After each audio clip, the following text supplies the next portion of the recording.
I have no more campaigns to run. Senator, you're no Jack Kennedy. Nobody in America that I know, at least not where I grew up, ever said to me as a kid in class, hey, Scott, good luck becoming dependent on the government someday. Governor, there you go again. One even said that efforts to guarantee fair pay reminded him of the Soviet Union. Challenges for the next president is to restore some civility in our political process. But in the interim, it's ugly for sure. I want to be president to help us build a future greater than our amazing past. And I will work with anyone to do it. Whole binders full of women. Is it right for me? Is it right for my family? And is it right for the country? If I answer all three of those yes, I'll run. This campaign is not about Bernie Sanders. It's not about Hillary Clinton. It is not about Jeb Bush or anyone else. This campaign is about the needs of the American people.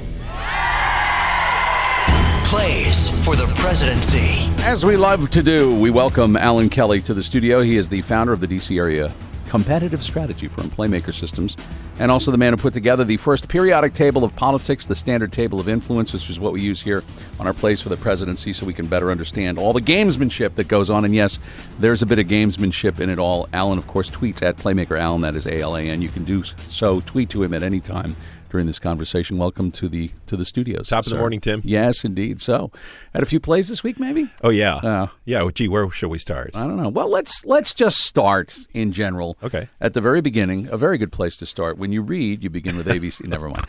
I want to start talking about what happened with the CNBC debate, because I think you have an interesting play that you go over in your blog, which has to do with how the GOP candidates handled, if they did, the way that CNBC debate was covered and conducted. And I think it still plays out. Mm-hmm. I don't think it's really known what happened. I think there's a sense that it may be unraveling, but they weren't happy at all with the gotcha questions.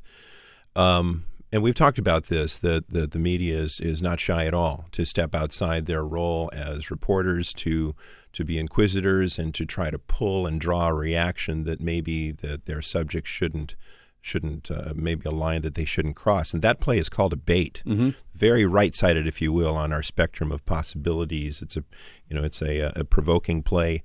And so, of course, they got their back up and they all went to NBC News, and or at least most of them, and said, this really needs to stop, and we've got some rights here too. And so I thought, well, what play is that? And I looked at my table and I thought, well, they're trying to freeze. They're trying to freeze what I call play action. Mm-hmm. And there are 5 possibilities. You can see this. Go to playmakersystems.com. Sorry for the commercial, but it's right there. And this will be interesting. Not if you're driving, of course. But the 5th play and the lowest on the totem pole there is called a jam. Mm-hmm. And it is simply the word that we use for an influence strategy when you're trying to sort of cross the wires of someone's system or method of conveyance or understanding.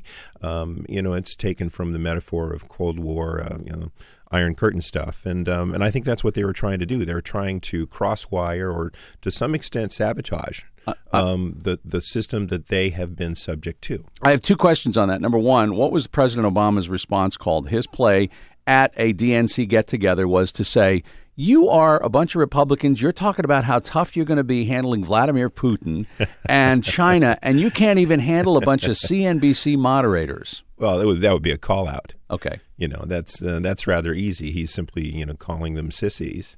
To some extent, you might say it was a play called a mirror. He's trying to use some evidence to back up his claim, but mostly he was enjoying the moment to say, get tough, guys. Yeah. The other question about this, and this had to do with the way this played out, because the CNBC moderators got a lot of criticism for the way they handled it, tone, whatever. Yeah. But after a while, it became more a story about Republicans whining. So the question is, when do you know you've overplayed your play? That's a great question. There's a play called a pause, and if you wait too long, it becomes a rather pregnant silence. If you use a play called a label, which is sort of like a cute soundbite, if it's not just exactly, right on, then it sounds tin-eared and sort of dorky, maybe. And so I think it depends on the situation. But what the Republicans are doing here is they're getting into very, very fundamental issues of essentially American rights and privileges for free speech and inquiry. And I think especially the notion that voters have a right to make a decent judgment of a candidate. I think we're seeing this especially in Ben Carson, who has a tendency to sort of imperialize or make himself sort of imperious in his position. Let's move along. Let's move along. I will let you know what I think is important. The American people know better. You can't. Yeah. They tell me. Well, and they will know better if they are told what to think. Mm-hmm. And I think that is sort of, specifically on Carson and generally with Republican candidates, that is what is happening. Those are very dangerous waters to walk in.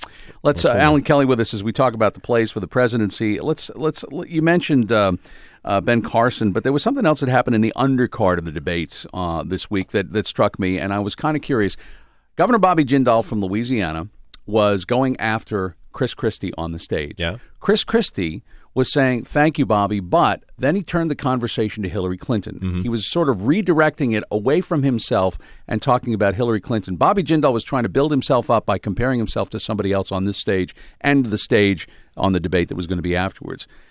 Whereas Chris Christie was redirecting the conversation in a different way. He was talking about Hillary Clinton, somebody who wasn't on the stage. And I wonder if that's what is that play that Chris Christie's running in response to Governor Jindal specifically attacking him. He said, you did this, Chris, you did this, and you couldn't do that. Well, you can write this up on a whiteboard. I think that the play that Jindal was running was a bait, just like moderators do in debates.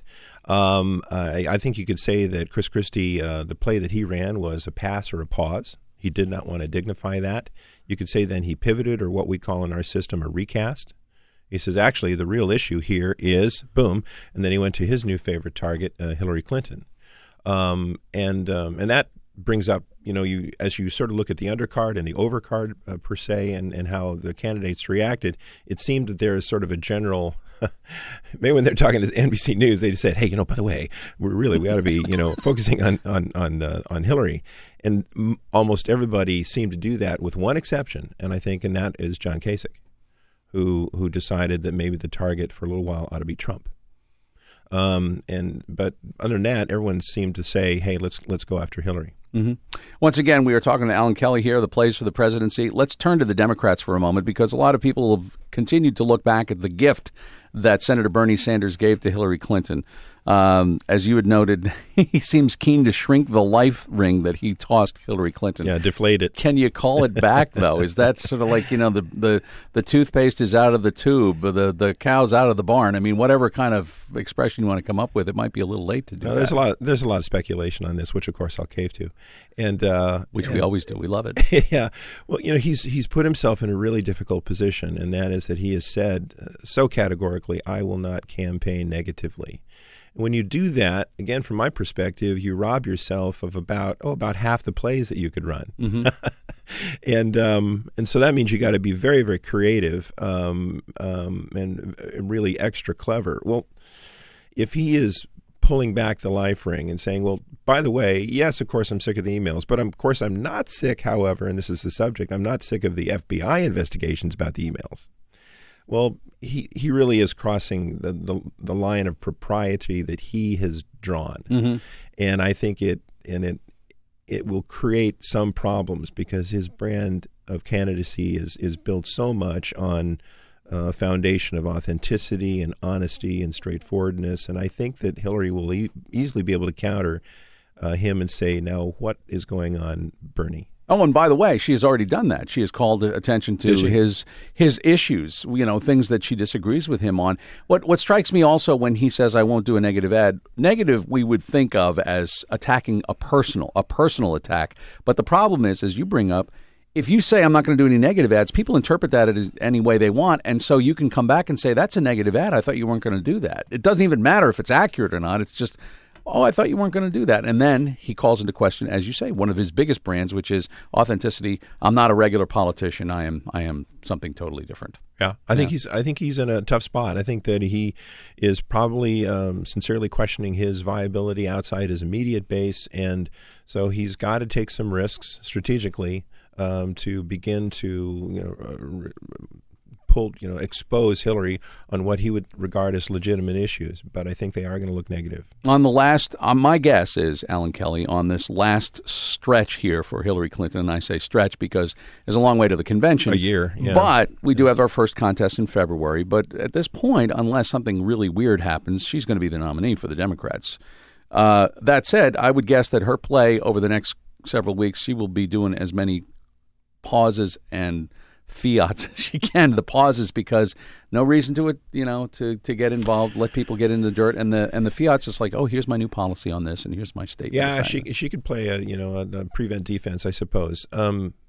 But I'm not sure she will. I mean, I don't know if you noticed that as soon as the Benghazi hearings were over, and as soon as the debate was over, and thankfully Bernie said, "I'm sick of your emails," there seemed to be sort of this calming. The storm had passed. Yeah. And immediately she went with this major event with the pop star Katy Perry.